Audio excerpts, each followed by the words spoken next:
Putratul Nailul Maram NIM 12205193242. Di sini saya akan menjelaskan materi pada poin keempat, yaitu penelitian sejarah. Penelitian sejarah adalah penelitian yang dilakukan melalui pengoleksian dan evaluasi data secara sistematis untuk memaparkan dan menjelaskan supaya untuk memahami kejadian-kejadian dan praktik pendidikan pada masa lampau. Nah, dalam proses penelitian sejarah tidak memanipulasi dan kontrol terhadap variabel seperti metode eksperimen atau mendeskripsikan kejadian yang aktual seperti metode deskriptif. Tetapi penelitian sejarah berusaha untuk memahami dan menjelaskan kejadian pada masa lampau melalui pengumpulan data dan evaluasi data secara sistematis. Nah, dalam konsep penelitian sejarah menggambarkan bahwa penelitian sejarah dalam bidang pendidikan berbeda dengan penelitian pendidikan pada umumnya. Dalam penelitian sejarah, peneliti mencari data melalui pencarian sumber sejarah seperti dokumen-dokumen, buku harian, atau peninggalan-peninggalan sejarah.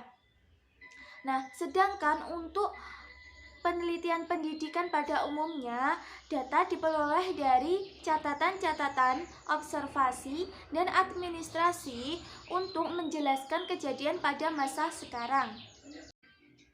Dengan demikian, keunikan penelitian sejarah terletak dalam dua hal. Yang pertama, yaitu yang menjadi subjek adalah kejadian pada masa lampau. Yang kedua, data yang dikumpulkan memegang peran penting untuk menjelaskan kejadian tersebut. Oleh karena itu, generalisasi penelitian sejarah terletak pada keakuratan dan kekompletan data untuk menggambarkan apa yang terjadi kejadian pada masa lampau. Selanjutnya, karakteristik metode penelitian sejarah khususnya dalam bidang pendidikan. Yang pertama, tujuan yang hendak dicapai adalah menggambarkan suatu kejadian atau peristiwa tertentu tentang pelaksanaan dan kebijakan dalam pendidikan, khususnya dalam proses pembelajaran, baik di dalam maupun di luar kelas. Yang kedua, data yang terkumpul dari sumber data pertama maupun sumber data kedua merupakan sandaran utama untuk menggambarkan kejadian tertentu. Nah, yang ketiga yaitu penelitian sejarah bukan hanya sekedar penelaah bahan-bahan pustaka, namun lebih dari itu. Pengumpulan data harus dilakukan secara tuntas.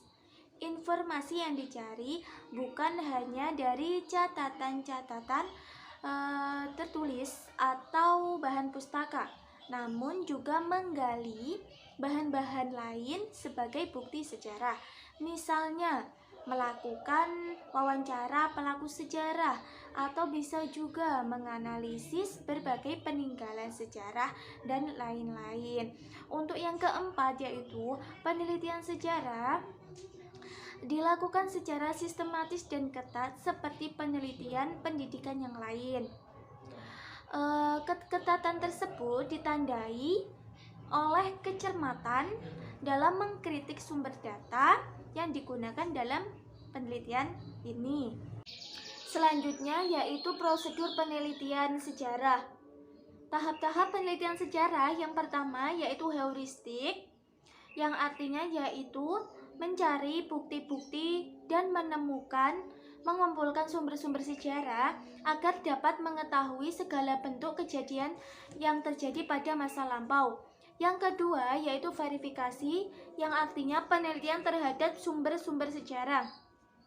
Dalam sejarah, verifikasi dapat diartikan pemeriksaan atau penyelidikan kebenaran laporan tentang sejarah tersebut, baik isinya maupun bentuknya.